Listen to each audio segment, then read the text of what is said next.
my loves. Ayushman Bhawa আপোনালোকক স্বাগতম জনাইছো। সকলোৱে protein powder afford কৰিব নোৱাৰে, মানে কিনিব নোৱাৰে। আৰ্থিক অৱস্থা বেয়া কাৰণে তেখেতসকলে protein powder কিনি খাব নোৱাৰে। আৰু এনেকুৱা ব্যক্তিও আছে যিসকলে protein powder কিনি খাবও নিবিচাৰে। আজিৰ ভিডিঅ'টোত মই আপোনালোকক এটা খুব easy and quick homemade protein shake বনাব শিকাম। আৰু এই protein shakeত মই ইউজ কৰিছো only 4টা ingredients. এই protein shake to বনাবলে যি 4বিধ বস্তু মই ব্যৱহাৰ কৰিছো হেয়া খুব easily available হয় আৰু আমাৰ কিচেনত থাকেই। তেন্তে বলক আমি shake to বনাব start কৰো। প্ৰথম বস্তুটো হ'ল আমি লব লাগিব 300 ml low fat milk আৰু আপোনালোকে লব লাগিব 1 medium size banana। মানে এটা medium sizeৰ কল লব লাগিব আৰু লগতে লব লাগিব 2 tablespoon peanut butter আৰু 1 tablespoon oats। এতিয়া মই আপোনালোকক এই বস্তু কেইবিধত প্ৰটিনৰ কিমান মাত্ৰা আছে হেয়া জনাম।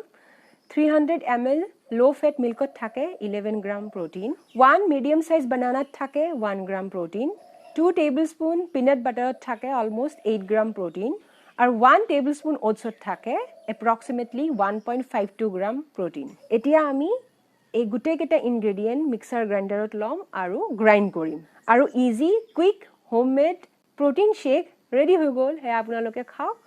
এতিয়া মই আপোনালোকক এই বস্তু কেইবিধত কি macronutrients আছে আৰু কিমান কোয়ান্টিটিত আছে হেয়া জনাম। এই গুটেই কেইবিধ বস্তু মিলালে আপোনালোকে পাব 21.52 gram protein, approximately 44 gram carbs মানে carbohydrates, 18 gram healthy fat আৰু 5 gram dietary fiber।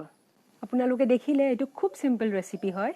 এই শেকটোৰ 1 serving এ আপোনালোকক দিব 21.52 gram of protein, যেটো এটা খুব ধুনীয়া এমাউন্ট হয় কাৰণ যদি আপোনালোক পুৰুষ হয় নাইবা মহিলা হয় নাইবা বিগিনাৰ হয় আৰু যদি আপোনালোকে বহুত দিনৰ পৰা ওয়াৰ্কআউট কৰি আছে তেতিয়া হলে আপোনালোকৰ বডিয়ে 21.52 gram protein আৰামসে এবজৰ্ব কৰিব পাৰিব। আৰু যদি protein intake বঢ়াব বিচাৰিছে তেতিয়া হলে দুটা নাইবা তিনিটা এগ বইল কৰি তাৰ হোয়াইট পোৰ্শন খিনি আপোনালোকে খাব পাৰে কাৰণ এগ হোয়াইটত থাকে প্ৰচুৰ পৰিমাণৰ protein।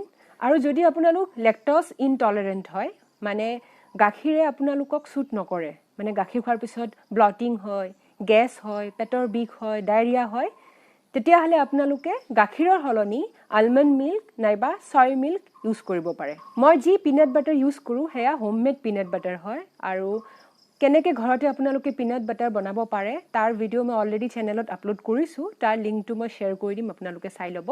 যদি ঘৰত পিনাট বাটাৰ নাই তেতিয়া হলে roasted unsalted peanuts আপোনালোকে ইউজ কৰিব পাৰে। তাৰ কাৰণে আপোনালোকে লব লাগিব এমুঠি বাদাম আৰু সেই বাদাম unsalted হ'ব লাগিব।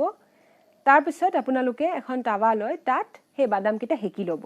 যদি আপোনালোকে বাদাম কিটা অকমান roast কৰি লয় মানে হেকি লয় তেতিয়া মিক্সাৰ গ্ৰাইণ্ডাৰত মিক্স কৰিবলৈ ইজি হ'ব। আপোনালোকে এই প্ৰটিন শেকত অকমান দালচিনি পাউডাৰ ইউজ কৰিব পাৰে, আলমন্ড নাইবা কাজু ইউজ কৰিব পাৰে, হেয়া অপশনাল হয় কাৰণ যেহেতু আমি লো বাজেটৰ এটা প্ৰটিন শেক বনাইছো সেই কাৰণে যদি আলমন্ড নাইবা কাজু নাই তেতিয়া হলে হেয়া আপোনালোকে স্কিপ কৰিব পাৰে, মানে ইউজ নকৰিলে হ'ব। এই প্ৰটিন শেকটো আপোনালোকে দিনৰ যি কোনো এটা টাইমত খাব পাৰে। ভিডিওটো ভাল লাগিলে থাম্বস আপ এটা দিব আৰু এনেকুৱা ভিডিও চাবলে মোৰ চেনেলটো সাবস্ক্ৰাইব কৰিব নাপাহৰিব। মই গীতাঞ্জলিয়ে আজিৰ কাৰণে আপোনালোকৰ পৰা বিদায় লৈছো। এটা নতুন টপিকৰ সৈতে আপোনালোকক পুনৰ লগ পাম। আপোনালোকলে সুস্বাস্থ্য, শান্তি আৰু সমৃদ্ধি। Stay happy and stay healthy. Love you all.